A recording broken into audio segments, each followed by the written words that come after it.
Everyone, welcome back on my channel Nutan online study. तो आज हम अपनी इस वीडियो में पढ़ने वाले हैं प्रोबिंग क्वेश्चन स्किल्स। ठीक है, इसके पहले माइक्रो टीचिंग के और भी जो पार्ट्स हैं वो मैंने अपलोड कर दिए हैं, आप चाहे तो उसको देख सकते हैं या लिंक आप डिस्क्रिप्शन बॉक्स में ज़रूर चेक कीजिए। ठीक है, तो आज हमारा पार्ट 4 चल रहा है जिसमें प्रोबिंग क्वेश्चन स्किल्स, जिसे हिंदी में कहेंगे अनुशीलन प्रश्न कौशल। ठीक है, बहुत ही सिंपल है, बहुत ही आसान भाषा में हम लोग समझेंगे। चलिए, तो यहाँ पे क्या होता है कि जब टीचर होती है वो बच्चों से क्वेश्चन पूछती है, बहुत सारे क्वेश्चन पूछती है। ठीक है, तो यहाँ पे क्या होता है, यहाँ पे देखिए, the art of asking question play an important role in teaching learning process. Questioning करने से बच्चे अटेंटिव रहते हैं क्लास में। अगर टीचर पढ़ा रही है, अगर टीचर क्वेश्चन पूछेगी तो टीचर बच्चों को क्या लगेगा कि हमें अटेंटिव रहना है, क्योंकि टीचर कभी भी क्वेश्चन पूछ सकती है। तो इस कारण बच्चे लोग अटेंटिव रहते हैं और साथ ही वो इंटरेस्टिंग भी क्लास हो जाती है। ठीक है, और in this process the main thing is that teacher proceed the teaching on the basis of response given by the students. ठीक है, यहाँ पे क्या होता है कि जैसे कि पहले हम लोग इसके कुछ कंपोनेंट्स देख लेते हैं। जैसे प्रॉम्प्टिंग करना, टीचर क्वेश्चनिंग करती हैं अलग अलग तरीके से। फर्स्ट क्या है, कंपोनेंट्स क्या है यहाँ पे, फर्स्ट बढ़ावा देना। जैसे कि if student is unable to give answer, जब बच्चा को टीचर कोई क्वेश्चन पूछती है और बच्चा क्या करता है कि वो उस क्वेश्चन का आंसर नहीं दे पाता है, तो ऐसे में टीचर क्या करती है, बच्चे को बढ़ावा देती है। कई तरीके से वो बच्चे को हिंट देने की कोशिश करती है ताकि डिज़ायर्ड आंसर बच्चे से निकाला जा सके। ठीक है, तो जो टीचर है वो एग्जैक्ट आंसर बच्चे को नहीं देती, बट थोड़ा बहुत क्लू या हिंट देती रहती है। ठीक है, it contain series of question, तो सीरीज ऑफ क्वेश्चन बच्चे से पूछती है। जैसे कि सपोज हम कहते हैं कि अगर बच्चे को फोटोसिंथेसिस के बारे में नहीं पता, तो टीचर उससे रिलेटेड क्वेश्चन बच्चे से पूछ सकती है। जैसे कि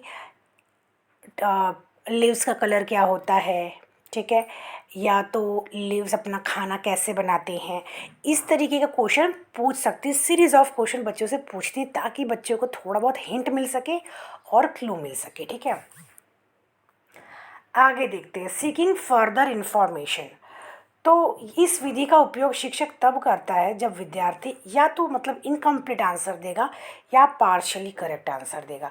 तो ऐसी स्थिति में टीचर को लगता है कि बच्चा इसका आंसर दे सकता है, थोड़ा बहुत गलती कर रहा है, बट वो एकदम मतलब सही आंसर दे सकता है। तो ऐसे समय टीचर क्या करेगी, ऐसी सिचुएशन क्रिएट करेगी जहाँ पे बच्चा सोच सके। जैसे कि अगर हम लोग सपोज फॉर एग्ज़ाम्पल देखते हैं कोई कॉन्सेप्ट, जैसे कि हम लोग अगर बच्चे से पूछते हैं, जैसे कि अगर हम पूछेंगे कि कार्निवोरस क्या आता है, बच्चे को उसका आंसर नहीं आ पा रहा है, तो हम उनको थोड़ा बहुत से क्रिएट करेंगे माहौल, कैसे कि हर्बीवोरस क्या होता है। ठीक है, तो हर्बीवोरस एनिमल जो होते हैं वो क्या क्या खाते हैं, एग्जाम्पल दो। फिर उसके बाद हम ओमनीवोरस पूछेंगे। ठीक है, तो फिर उसके बाद हम बोलेंगे अच्छा ठीक है, ये दोनों मतलब हर्बीवोरस ओमनीवोरस तो हमने देख लिया, बट कार्निवोरस क्या होता है। तो इस तरीके से वो सिचुएशन क्रिएट करना जिससे कि बच्चा बाध्य हो जाए, वो आंसर बच्चे के दिमाग में आ जाए। ठीक है, और जैसे कि और भी टीचर क्वेश्चन पूछती है, जैसे कि हाउ, वाई, एक्सेट्रा, इस तरीके से टीचर जो है वो क्वेश्चन पूछ सकती है। ठीक है,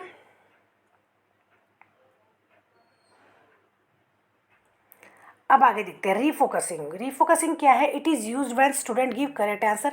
जब बच्चा करेक्ट आंसर दे देता है तब टीचर क्या करती है, when the student replied correctly, teacher connect that answer to previous knowledge. अगर बच्चे ने आंसर दे दिया, ठीक है, तो वो आंसर को बच्चे की प्रीवियस नॉलेज, जो बच्चों को पहले ही पता है, उस नॉलेज के साथ कनेक्ट करती है। ठीक है, refocusing is use to initiate the student to make response more effective. इसके कारण बच्चे को उस बारे में, अगर प्रीवियस नॉलेज के बारे के साथ कनेक्ट करती है तो बच्चे उसके बारे में और ज़्यादा बच्चे को इन्फॉर्मेशन मिल जाती है, जिससे कि स्टडी जो है और ज़्यादा इफेक्टिव हो जाती है।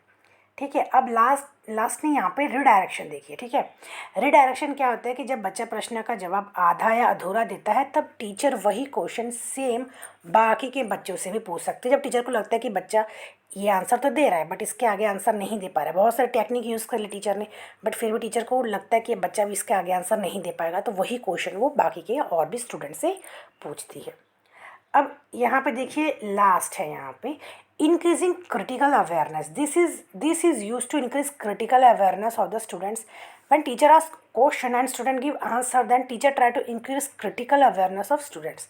The teacher then start asking question on like why and how. This is to know how much student know about that particular content. ठीक है, जैसे कि अगर सपोज हम लोग फॉर एग्जाम्पल कोई एक टॉपिक पढ़ा, जैसे वाटर साइकिल पढ़ा रहे हैं, ठीक है, अगर वाटर साइकिल का टीचर ने पूरा का मतलब कंटेंट अच्छे से पढ़ा देती हैं, ठीक है, लेकिन उसके बाद जब क्वेश्चन पूछती है वाटर साइकिल पे, तब बच्चे उसका आंसर देते हैं, तो टीचर क्या करती है और ज़्यादा जानने की कोशिश करती है कि बच्चे को कितने अच्छे तरीके से, बच्चे अंडरस्टैंडिंग क्या है, मतलब बच्चे कितना अच्छे तरीके से इस पूरे कंटेंट को, इस टॉपिक को जानते हैं। तो उसके लिए टीचर क्वेश्चन पूछ सकते हैं कि हाउ, ये किस तरीके से वर्क करता है वाटर साइकिल, ठीक है, या तो यहाँ पे देखिए, या तो वाई, ठीक है, वाई और हाउ, इस तरीके से क्वेश्चन करके टीचर और भी ज़्यादा जानना चाहती है कि बच्चे इस बारे में कितना जानते हैं, इस टॉपिक के बारे में।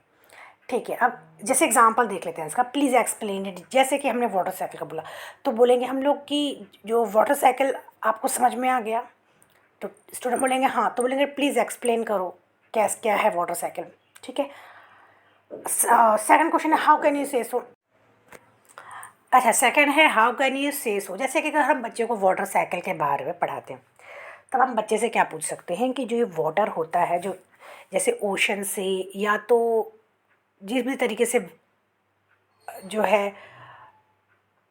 वेपर होके चला जाता है, वो क्या वापस आता है, तो बच्चे बताएंगे, तो हम बोलेंगे ठीक है, ठीक है, हाउ कैन यू से सो। आप इसको अच्छे से एक्सप्लेन करो, आप कैसे कह सकते हो। ठीक है, what is the reason behind it, इसके पीछे रीज़न क्या है, और if yes then please explain how. अगर ये वापस आ जाता है तो एक्सप्लेन करो किस तरीके से वापस आ जाता है। तो इस तरीके से क्या है कि बच्चे से पूरी तरीके से टीचर क्या करती है, क्वेश्चन पूछती है, ठीक है, एक्सप्लेन करो हाउ, इस तरीके से, ताकि बच्चे देख सकते कि बच्चे कितना जान चुके हैं इस बारे में। और जहाँ पे लगता है टीचर को कि बच्चे को समझ में नहीं आया, तो वहाँ पे टीचर उसको अच्छी तरीके से फिर से एक बार कॉन्सेप्ट क्लियर कर सकती है। ठीक है, तो ये था जो क्या था हमारा प्रोबिंग क्वेश्चन स्किल्स। ठीक है, हम मिलते हैं नेक्स्ट वीडियो में विथ एक्सप्लेनेशन स्किल। ठीक है, till then bye bye, take care.